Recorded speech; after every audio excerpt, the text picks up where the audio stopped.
So today we talk about two very special pieces from the personal collection of this gentleman here, of this king, August der Starke, August the Strong, who lived from 1670 to 1733.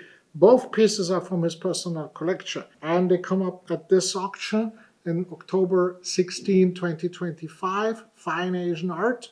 And one is lot number 160. It's published here in the catalog. And the other one is lot number 161, also published in the catalog. Now, August der Starke, August the Strong, who owned these pieces and many more, he was a real fan of Chinese porcelain. And the thing is, he was also very rich.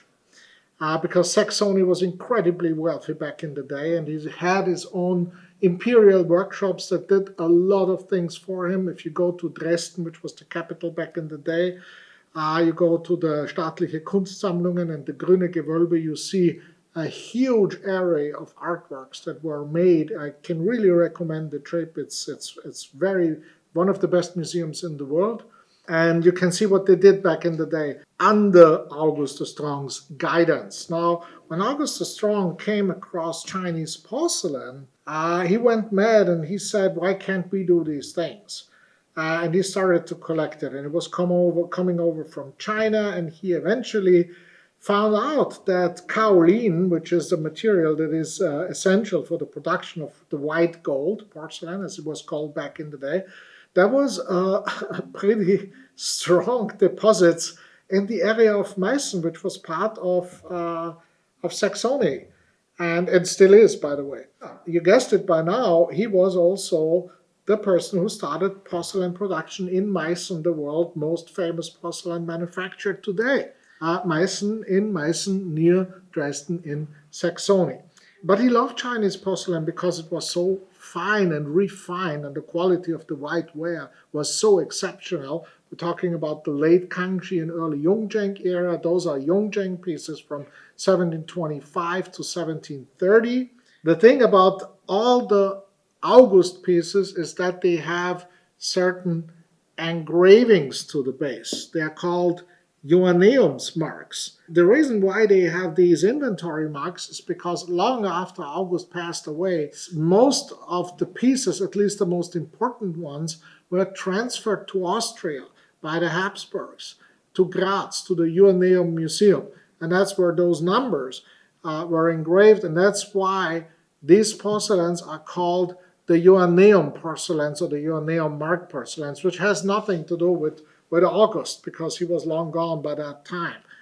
We have these old inventories from the time of August the Strong. You can see there's one here for the dish, and there is one here for the vase that date from 1721 and 1727. Here is the dish.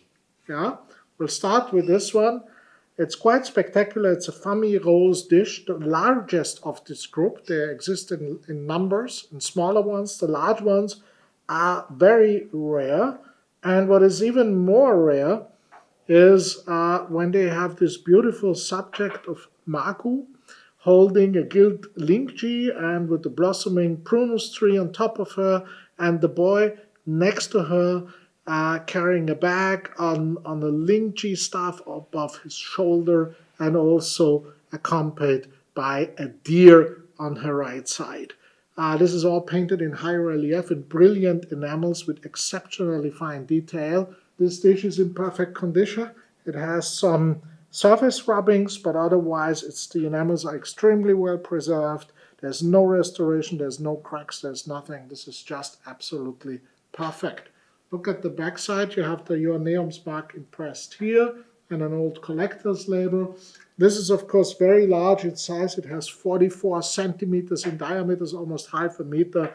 Most of these are broken when you find them. There was one identical one that was sold at Sotheby's for 50,000 euros in 21, 4 years ago.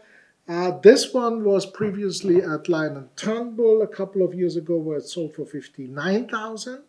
And it's now back on the market, and we started at 15,000 euros. It has no reserve, so it currently offered at 25% of what it sold only a few years ago. Really nice condition and very rare. The even more spectacular piece is this vase here. It's the counterpart or the pair to one that was in the Pilkington collection some time ago. Here in 2016 at Sotheby's is the identical piece. You can see it. There is only two that ever came on the market that do not only have this perfectly refined white ware that by itself is very, very rare. But they also have these three beasts here, nicely painted in peach bloom glaze, with all the variations that you have in peach bloom, which is so famous in the Kangxi and Yongzheng eras, a deep copper red varying to some kind of liver red.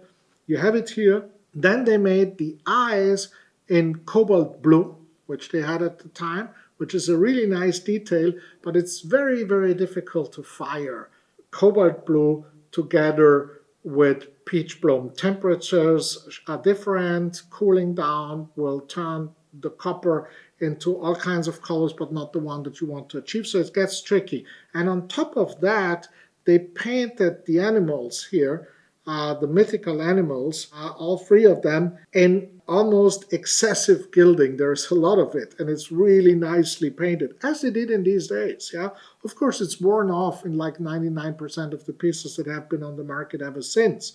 Not on this one, and not on the one in the Pilkington collection, to which this one is most likely the pair. The one in Pilkington, in the Pilkington collection, sold for 326,000 euros in 2016. We are starting this one at 30,000 euros. Yeah, of course, there's no reserve, so it will sell. And I think if you like bases of vases, this is probably at least one of the best bases that I have ever seen. It has two different inventory numbers from earlier collections that have been lacquered to it. It has the Johanneum number with the arrow, and it's nicely cut off here, neatly incurved. It's probably the most beautiful base that I've seen in at least a decade. The vase is slightly leaning, but only slightly, so when you turn it, it comes into the right position. The vase is in absolutely perfect condition. It's been like that for 300 years. We tried to keep it that way. Even the gilt on the lip is still preserved. And yes, there is of course another pair to it still in the August der Starke collection in Dresden. Yeah, that's the one. And then here there's two variations of it also in the Staatliche Kunstmuseum, but these lack the gilding, which is so rare. Yeah, so there's only three examples in the world that have the gilding. It's this one in the museum, this one in the Pilkington collection, and this one. If you want to acquire it, the auction is on October 16. Good luck in bidding.